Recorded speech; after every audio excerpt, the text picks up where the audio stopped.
कुछ बात हो जाए हेल्थ एंड फिटनेस की, तो प्लास्टिक सर्जरी हालिया बरसों में तेजी से मकबूल हुई है, जो अफराद को अपनी ज़ाहरी शक्ल को बेहतर बनाने और मुबैना तौर पर खुद एतमादी को बढ़ाने का मौका फराहम करती है। अगरचा जिस्मानी तब्दीलियाँ काबिल ज़िक्र हो सकती हैं, लेकिन ज़हनी सेहत पर प्लास्टिक सर्जरी के जो मनफी असरात हैं उनसे इनकार नहीं किया जा सकता।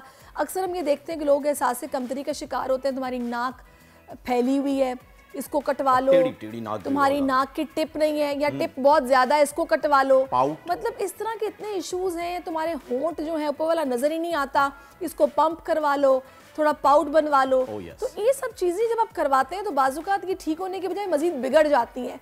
तो इसके पर असरात होते हैं, इसमें कोई शक नहीं है। इसी पर बात करने के लिए डॉक्टर तारिक शाह साहब हमें ज्वाइन कर चुके हैं। अस्सलाम वालेकुम डॉक्टर साहब। जनाब डॉक्टर साहब, जितनी बातें मैंने की आप उससे इत्तेफाक करते हैं?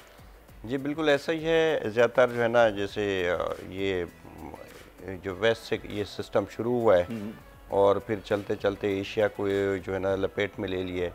ख़तरनाक चीज़ है। बेसिकली होना तो ये चाहिए, जब प्लास्टिक सर्जरी की तरफ हम तब जाते हैं, खुदा न खास्ता कोई एक्सीडेंट, ड्रामा या कोई बर्न केस हो गया तो ऑलरेडी वो डैमेज हो क्या है हमारे पास, तो उसके बाद अगर वो प्लास्टिक सर्जरी करा रहा है तो उसकी रिक्वायरमेंट बन रही है मेडिकली, एथिकली। लेकिन जो लोग कहते हैं कि जी हमें तो हमारा नाक ऐसा है, हमें बोटॉक्स करना है, फिलिंग करना है, ज़ाहिर सी बात है आप अपनी बॉडी के अंदर कोई भी ऐसी चीज़ है जो डीएनए को जाके हिट कर रही है, आपने फिलिंग करा ली, कुछ केमिकल इंजेक्ट करवा लिए, तो उसके जो साइड इफ़ेक्ट हैं वो ज़ाहिर सी बात है ब्लड के अंदर जाके ब्रेन तक इफ़ेक्ट करते हैं। और जो माइनर, जो आप छोटी सी एंजाइटी जो चीज़ें लोगों को फेस कर रहे होते हैं, वो तो आपका थोड़ा रूटीन का मेयार होता है कि यार फ़लाँ ने मुझे ये बोल दिया, मेरे नाक का मसला हो गया मेरे। लेकिन डॉक्टर साहब, खूबसूरत दिखना तो हर शख्स का जो है वो हक है। इसके अंदर मैं ख़वातीन या मर्दों की तरफ नहीं जाऊंगा। हर शख्स चाहता है कि वो खूबसूरत दिखे, और अगर खूबसूरत दिखने के लिए कोई कंट्रोल्ड एनवायरनमेंट के अंदर ये काम किया जा सकता है, उस पर भी आप हाईलाइट कीजिएगा, क्योंकि आप इसके एक्सपर्ट हैं, आप ही बता सकते हैं बेहतर कि ये किया जा सकता है नहीं। जहाँ तक साइड इफेक्ट्स की बात है, वो तो पैनाडोल का भी है जी, किडनी ख़राब कर देती है। देखें जी, पैनाडोल अगर किडनी ख़राब करती है या लीवर ख़राब करती है तो उसको एक टाइम चाहिए होता है, सालों लग जाते हैं। लेकिन आप जो है ना within weekend within month जो है ना आप उस चीज़ के अंदर जो है ना इफेक्टेड हो जाते हैं, जो कि हम प्लास्टिक सर्जरी की बात करते हैं। क्योंकि जो मेन हमारा ऑर्गन है बॉडी का वो स्किन है। पहले तो ये चेंज होता है, फिर उसके बाद अगर कोई कॉटलेज एरिया जैसे बोन्स वगैरह हैं, आपने उनको डैमेज, तो जो भी बैरियर्स होते हैं फ्लूइड के मेंटेनेंस के ना, वो फ्लूइड के बैरियर सारे टूट जाते हैं। ये बोटॉक्स, फिलर्स, ये सारी चीजें प्लास्टिक सर्जरी में ही फॉल कर रही हैं। ये प्लास्टिक सर्जरी में, ये कॉस्मेटिक सर्जरी में आते हैं। अब ये क्या फर्क क्या है एस्थेटिक्स कॉस्मेटिक्स, इसमें क्या फ़र्क क्या है? देखें जी, जो एस्थेटिक होता है, एस्थेटिक का मतलब ये है कि बाहर से जो आर्टिफिशियल कोई भी हमने स्मॉल बेसिस पे हमने कोई भी काम करा लिया, जैसे फिलिंग वगैरह करा ली, पीआरपी करा लिया, हाइड्रा ले लिया, ये बेसिकली एस्थेटिक में आता है। ठीक है, ये डीएनए में नहीं मिल रहा है, ये इतना हार्मफुल नहीं है। साइड इफेक्ट तो हर चीज़ के होते हैं, लेकिन जो हम प्लास्टिक सर्जरी की तरफ जाते हैं, जैसे फॉर एग्जांपल मैंने बॉडी का कोई शेप ही पूरा चेंज कर दिया, तो फॉर एग्जाम्पल मुझे लग रहा है कि मुझे चिन को सही करना है, मुझे नाक को सही करना है, तो ये जो चीज़ें हैं ये आगे के लिए जो है ना फ्यूचर के लिए फिर उसके लिए प्रॉब्लम क्रिएट होना शुरू।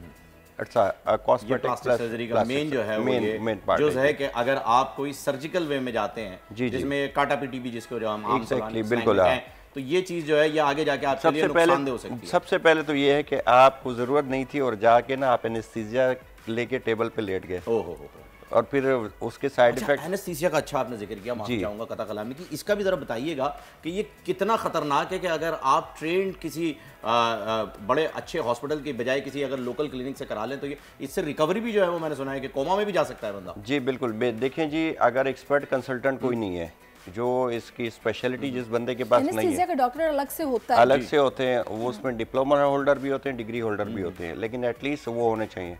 वो बड़े सेटअप के अंदर आप पहले कंफर्म कर लें कि आपका डॉक्टर कौन है। एग्जैक्टली। सेकंड ये है कि आप देखें, क्योंकि एनेस्थीसिया की जो मशीनें हैं वैसे तो अभी काफ़ी लेटेस्ट आ गई हैं, लेकिन इतनी होनी चाहिए कि पहले एक जो ड्रग्स यूज़ होती थी वो हेलोथीन के नाम से यूज़ होती थी, उसके साइड इफ़ेक्ट इतने होते थे, लीवर, स्टमक, अल्सर, ये सारी चीज़ों को डैमेज करता था, और उसका प्रोलॉन्ग सेडेशन थी। वो बंदा उठते उठते उसको टाइम लग जाता था, और बाद ऐसा भी होता था कि ऑपरेशन थिएटर से ही नहीं उठ पाता था बेचारा।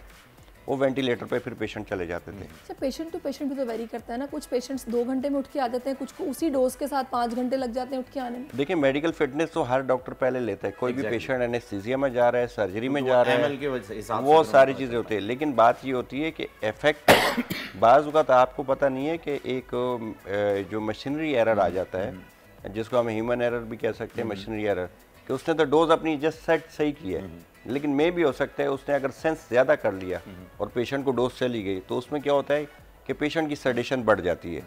अब चूंकि ज़ाहिर सी बात है आप प्लास्टिक सर्जरी की तरफ जा रहे हैं, आपको वैसे तो ज़रूरत नहीं थी, लेकिन आप जो है ना अपने आप को 99-100% आपने अपने आप को ख़तरे में डाला और आप चले गए एनेस्थीसिया की तरफ। और खुदा न खास्ता उस वक्त सडनली कोई भी कार्डिक अरेस्ट, आप ये तो कंसल्टेंट को नहीं पता उस वक्त, आपका कार्डिक तो ठीक था लेकिन 1 सेकंड में आपको कार्डिक अरेस्ट की तरफ भी जा सकते हैं। बिल्कुल आपने ठीक कहा है। अच्छा डॉक्टर साहब, मैं चाहूँगी थोड़ा सा वापस अपनी टॉपिक की तरफ हम आते हैं।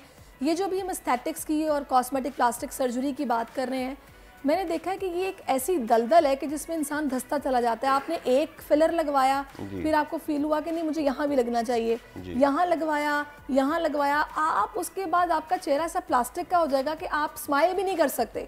आपको स्माइल करते हुए प्रॉब्लम असल में ये होता है कि जितने भी आपने स्किन के जो बेरीज हैं उनको के आपने अपनी एक बाउंड्री बनाई, और वो बनाई ज़ाहिर सी बात है आपने उसमें कॉस्मेटिक बेस पे आप ले आए, फिर उसके बाद जो टाइम गुजरता जाएगा उसके प्रॉब्लम आपकी बॉडी पे आना शुरू हो जाएंगे। सबसे मेन जो ख़तरनाक जो डैमेज जो हमें करती है वो है स्किन कैंसर कॉज होता है।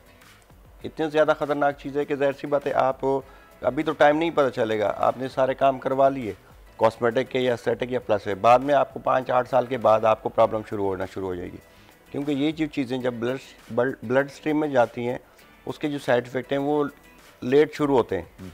फिर जब ब्लड में कोई चीज़ चले जाए फिर आपकी किडनी, आपकी आइज़, आपकी जो है ना। डॉक्टर्स कितने जिम्मेदार हैं मुझे बताइएगा, क्योंकि वो डॉक्टर्स जो कि जानते हैं कि ये चीज़ ठीक नहीं है, फिर भी वो अपने इस तरह पेशेंट्स को उनके कहने पर एंटरटेन कर रहे हैं। अच्छा, माजरत के साथ देखें एक चीज़ है, डॉक्टर और एस्थेटिक टेक्नीशियन में फ़र्क है। मोस्टली 90% जितने हैं ना वो एस्थेटिक टेक्नीशियंस बैठे हैं, वो डॉक्टर नहीं कहते, वो टेक्नीशियंस कह रहे हैं आप उन्हें। वो डॉक्टर्स नहीं है, टेक्नीशियन। देखें आप जहाँ देखेंगे आपके पास बोर्ड तो एक डॉक्टर का लगा होगा जी, बिल्कुल, लेकिन उसके बिहाफ पे जो काम कर रहा होगा वो एक टेक्नीशियन कर रहा होगा। उसने एक सेटअप लिया होगा, उस सेटअप के अंदर वो अपना फंक्शन कर रहा है। तो बेहतर है कि आप जिधर तस्वीर आप देखें डॉक्टर की, तो आप गूगल भी कर लें कि यार अगर कोई एक नाम है, अच्छे नाम है कंसल्टेंट, उनके पास के लिए जो आप जाते हैं, डॉक्टर आपसे मिलती हैं, फिर उसके बाद टेक्नीशियन के हवाले करके वो आपसे चले जाती हैं, फिर 2 महीने तक वही तो आप कोशिश करें। इसके अंदर ज़्यादा बेहतर मशवरा ये है कि अगर आप किसी डॉक्टर के पास जाएं तो उसको बोलें कि मैंने आपसे बात की है, आप मेरा ट्रीटमेंट करें, मुझे किसी टेक्नीशियन के पास या आपके असिस्टेंट के पास नहीं जाना। इससे ज़्यादा अच्छा मशवरा देता हूँ सारी साहिबा आपको कि आप ये टेढ़ी नाक सीधी कराना ही छोड़ दें। सीधी बात है, अगर आप हॉलीवुड में देखें ओवी विल्सन को, ठीक आ रही है तो ओवी विल्सन जो है उनकी नाक टेढ़ी है और वो सुपरस्टार है। और अगर आप आंख के बारे में आप देखना चाहें तो फॉरेस्ट वाइटकर जो है जो स्कॉटिश किंग में जो मेन कैरेक्टर थे, वो एकेडमी अवार्ड भी ले चुके हैं और उनकी एक आंख नकली है जो कि बज़ाहिर नजर आ रही है। तो इस चीज को अपनी ताकत बनाएं और कोशिश करें। कहां से आए लोगों में? हाँ, ये कॉन्फिडेंस हमारे डर्मेटोलॉजिस्ट देंगे, हमारे डॉक्टर्स देंगे, वो बताएंगे कि आप बहुत खूबसूरत हैं, आप ये आर्टिफिशियल चीज़ों से खूबसूरत नहीं होंगे, खुदा की बनाई हुई तख्लीक है, इसके अंदर क्यों छेड़छाड़ कर रहे हैं? बिल्कुल सही बात। बिल्कुल जी, इस तरह ही है। आप को जो है ना मेन चीज़ ये है कि हमारे जो देखा देखी पे जब हम लोग जा चुके हैं ना, तो हमारा सेल्फ कॉन्फिडेंस ख़त्म हो गया, फलाने ये कह दिया, फलाने ये नहीं, सबको शाहरुख खान और कैटरीना बनना है, सीधी बात ये। तो हमें जो है ना अपना ब्रेन यूज़ करना चाहिए, और अपनी अगर हमारी हेल्थ फिटनेस अच्छी है, हमारा वॉक अच्छा है, हमारी एक्सरसाइज अच्छी है, हमारी जिमिंग अच्छी है, तो ऑलरेडी अल्लाह ने आपको जो है ना जो बॉडी दी है वो उसमें ज़्यादा निखार आ जाता है। तो कोशिश करें कि जितनी भी पब्लिक है वो इस तरफ जाए, बाहर निकलें। अच्छा, हम सन ब्लॉक लगा लेते हैं, सन ब्लॉक का सबसे ज़्यादा साइड इफ़ेक्ट ये है कि वो आपको इन्फेक्शन तो आपको होगा, पोर्स ब्लॉक हो जाते हैं, पोर्स ब्लॉक हो गए, आपने अपनी बॉडी से अल्ट्रा वाइट जो आपको कुछ चीज़ें मिल रही थी सन से वो तो आपने रोक दी। अच्छा, वो चलो आप सन ब्लॉक जैसे सन लाइट लेते हैं तो आपको थोड़ी देर के लिए आपका कलर डल होगा, लेकिन उसके बाद आपको ज़्यादा फ़ायदा मिलेगा। तो आपने देखा है कि पिछली जितनी भी कौमें आ चुकी हैं, ये लोग जो बड़े बूढ़े थे वो बेसिकली लेते थे, और गौरों ने रिसर्च की इस पर कि यार सन का क्या बेनिफिट है। तो वो ऐसी कंट्रीज ऐसे सेटअप में गए कि जहाँ पे लोग जो है ना इतने फ्रेश और स्मार्ट कैसे हैं, तो पता चला कि ये उनका तो फंक्शन ही है, शाम सुबह के टाइम पे वो अपना सन बात लेते हैं अपना। जैसे हम तो बस बॉडी बात ले लिया, वाटर तो बात। हमारा ये भी तो प्रॉब्लम है ना, हमारी इनसिक्योरिटी कि हम काले लगेंगे, हमें हर वक्त गोरे लगना है, हम गोरे होने के इंजेक्शंस लगवाएंगे। वैसे बाय द वे ये इंजेक्शंस के क्या साइड इफेक्ट्स हैं, इसकी भी इसका इतनी रोल होगा?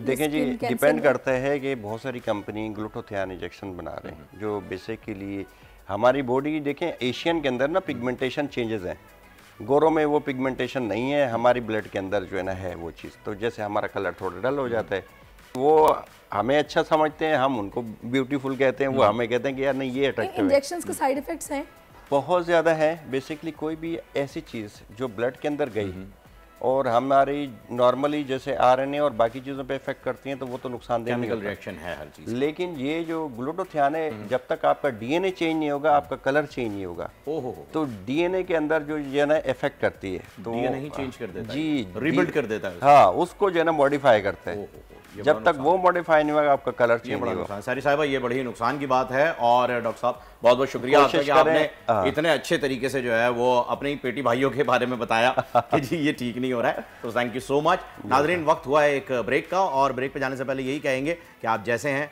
बहुत प्यारे हैं, बहुत खूबसूरत है, अल्लाह पाक आपको नजर बद से बचाए। अगर खुद को देखना है तो अपनी माँ की नजर से देखिए। तारीख का अमीर,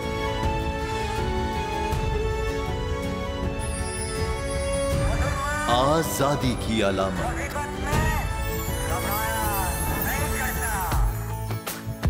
हुस्न का आईनादार,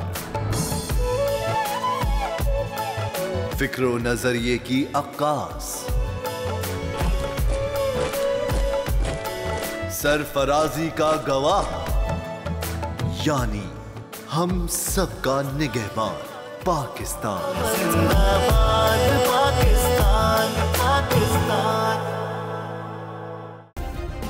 सब्सक्राइब करें और बेल दबाएं ताकि कोई खबर रह न जाए।